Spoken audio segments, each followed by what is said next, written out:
Closing the gap in pediatric eye care, the diagnosis and treatment of non-strabismic binocular vision anomalies. And basically, we are going to be talking about the important role of optometrists in bridging this gap.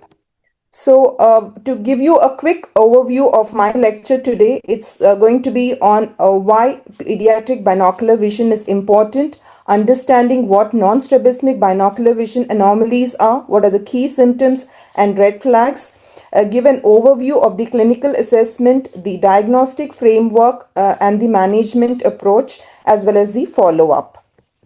Right? So, why pediatric binocular vision matters? 80% of learning is visually driven. So, NSBVA is often present with non-specific symptoms such as headaches, reduced attention, slow reading, and lot many other symptoms. So, parents and teachers, most frequently mislabel these symptoms as behavioral or academic issues. They kind of, you must have noticed or come across instances where, the parents end up complaining that he's a slow learner or he's being so dumb, or teachers labeling that they have behavioral issues or they're academically doing very poor. So basically, there could be an underlying non-strabismic binocular vision anomaly which has gone undetected. So early detection improves academic performance as well as the quality of life in these children. So what are non-strabismic binocular vision anomalies? These are vision disorders where the eyes align, focus, and track together inefficiently without any visible eye turn. There is nothing manifest squint about this whole condition. So it is in the latent stage. So we can classify non-strabismic binocular vision anomalies as either of them. It could be an accommodative disorder, a Vergence disorder, or an oculomotor dysfunction. Now these anomalies could occur in isolation or there could be an overlap. In most instances, it is never purely isolated disorder. It could be an overlap between an accommodative and Vergence disorder or Vergence and an oculomotor dysfunction disorder. So we need to identify correctly. So diagnosis is very important. So let me give you an overview of the prevalence of non-strabismic binocular vision anomalies in children. So basically there is around 20 to 30% prevalence of NSBVAs in children, which has been reported in very many population studies. So if you look at the global prevalence of convergence insufficiency, which is the most prevalent of the NSBVAs, ranges anywhere between 2 to 13%. And convergence, a combination of both accommodative and Vergence dysfunction is roughly around the range of 25 to 50%. And in India also there is a significant prevalence of non-strabismic binocular vision anomalies in large population-based studies that have been done in the recent past.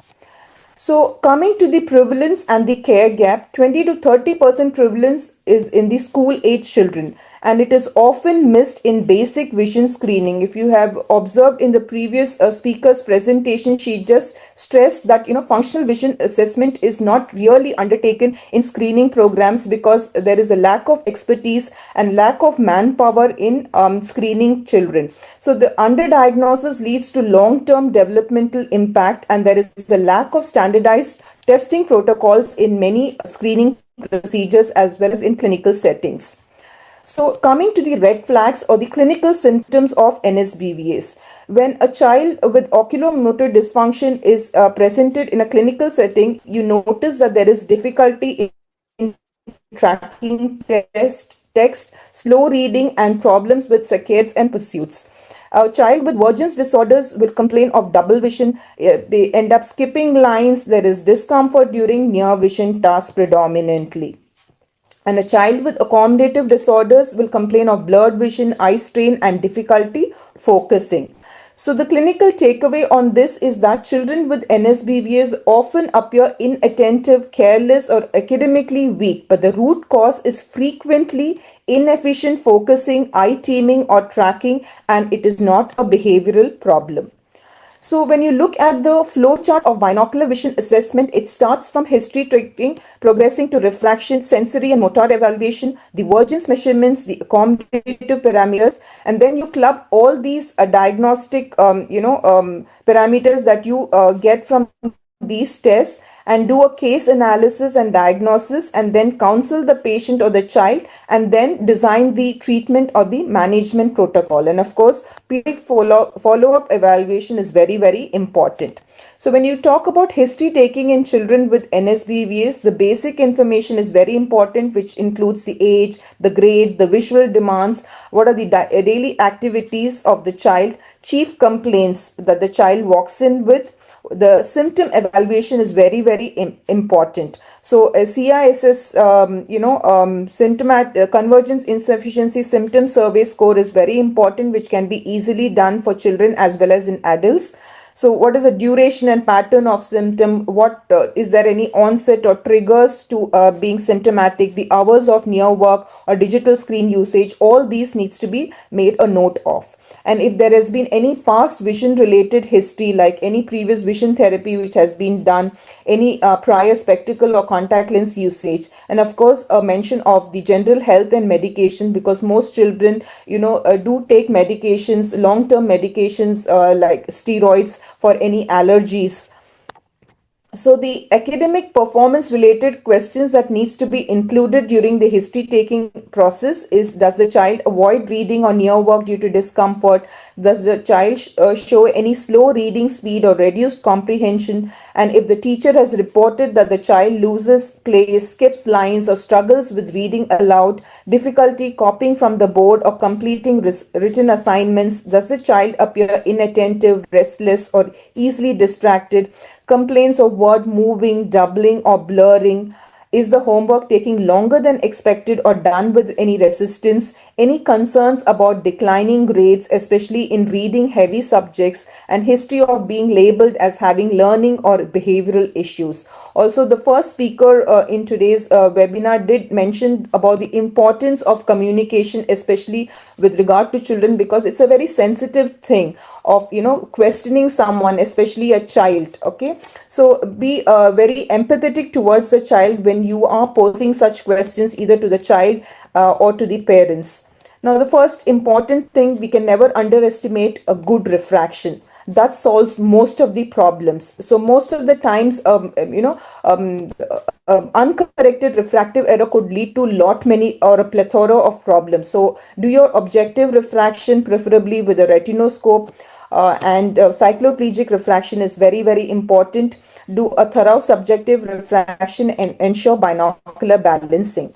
Sensory evaluation is very important. Test for the near stereopsis, and do the Worthford dot test for distance as well as near, which will give you an idea about the how the eyes are functioning together. Motor evaluation will include your ocular motility, the cover test, or any of these tests which will identify what is the kind of phoria that the child has, and the amount. You can both know the quantity and quality of the phoria.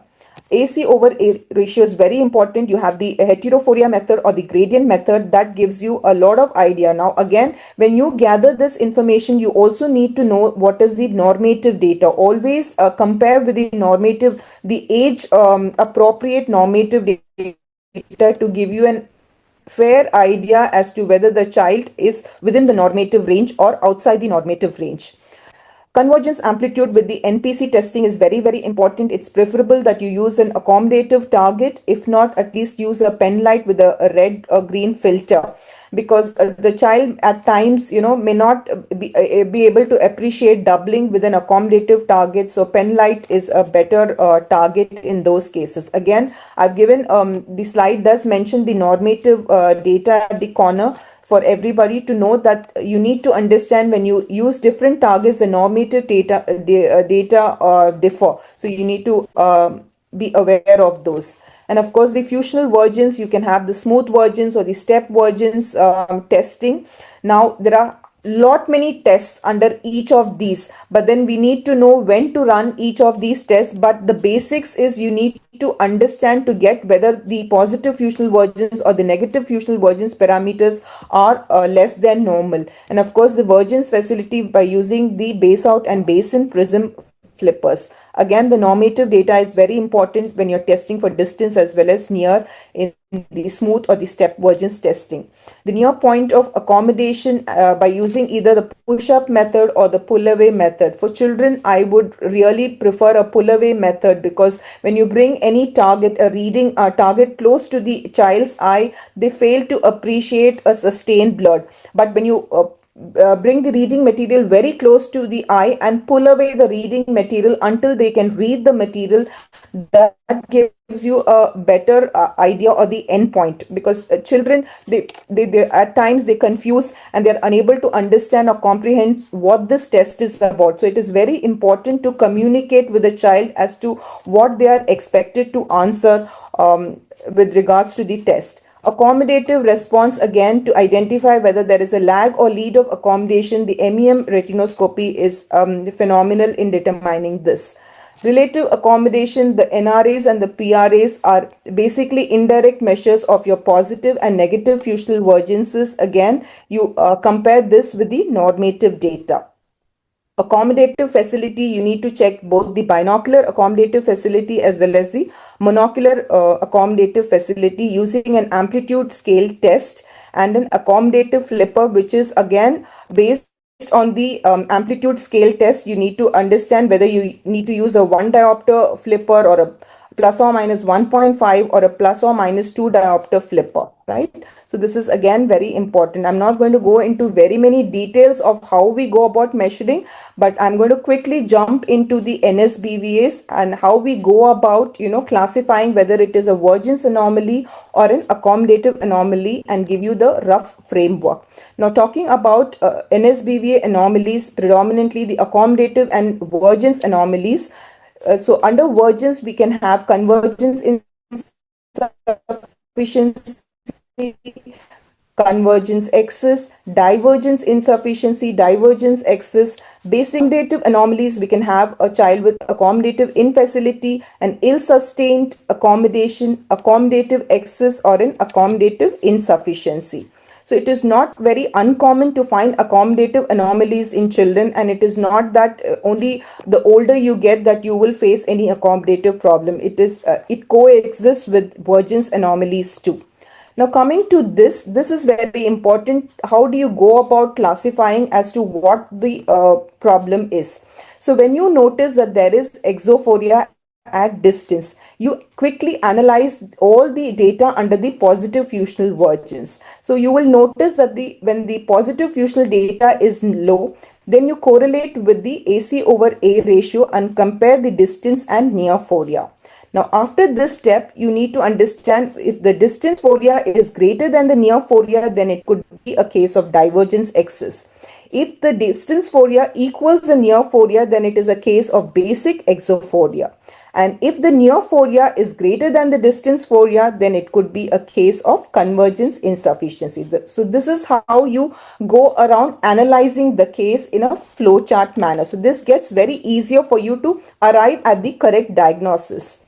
Now, if it's a case of esophoria that you notice at distance, now you quickly analyze all the data under the negative fusional vergence. So the negative fusional vergence data, if it appears low, you evaluate the AC over A ratio and compare the distance and neophoria again.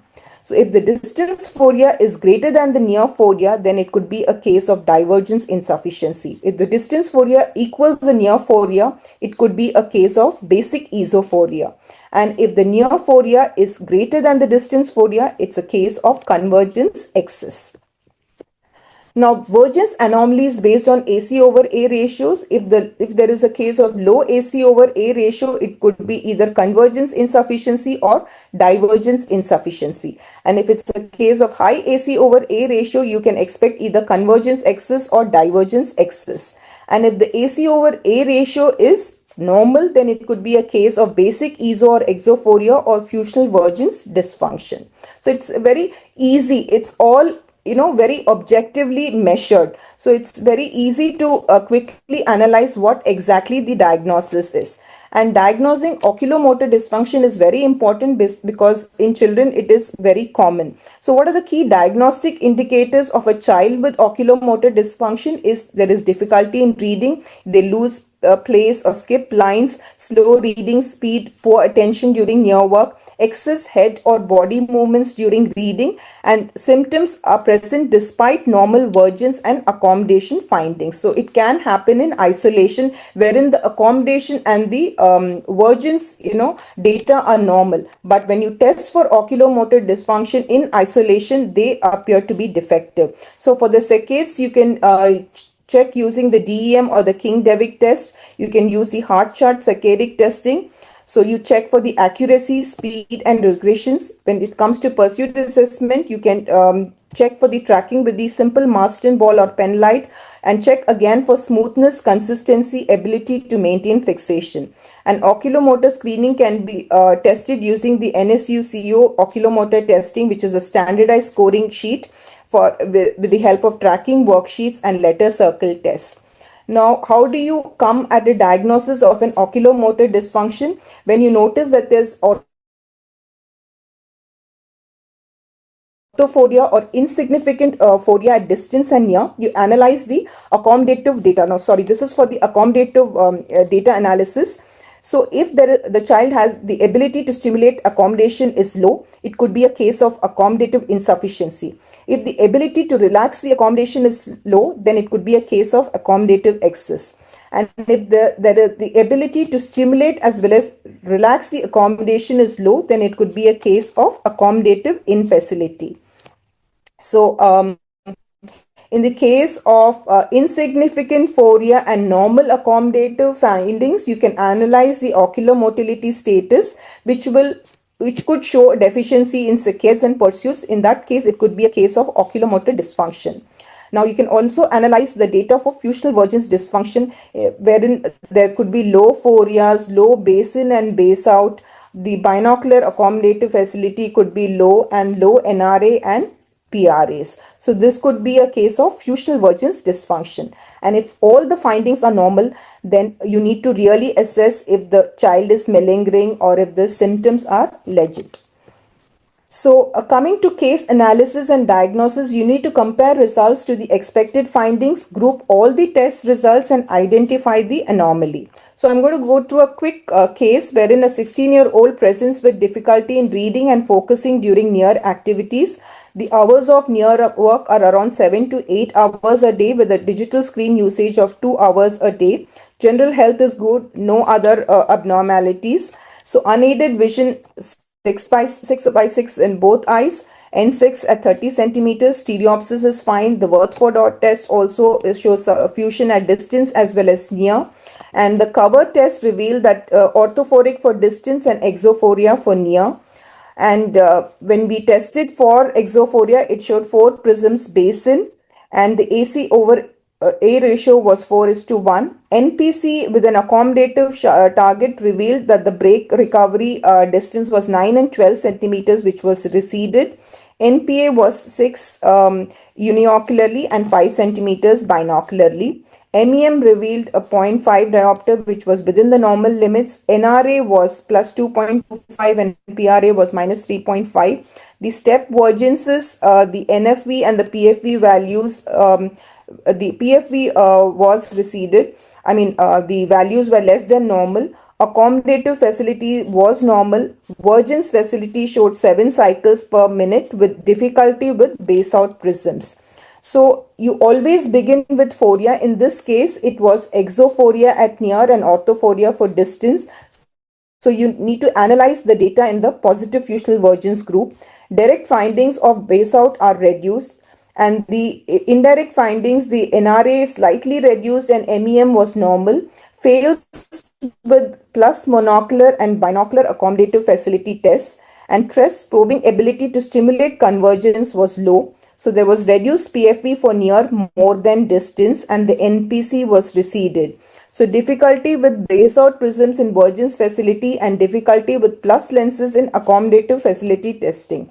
So the diagnosis is a simple case of convergence insufficiency.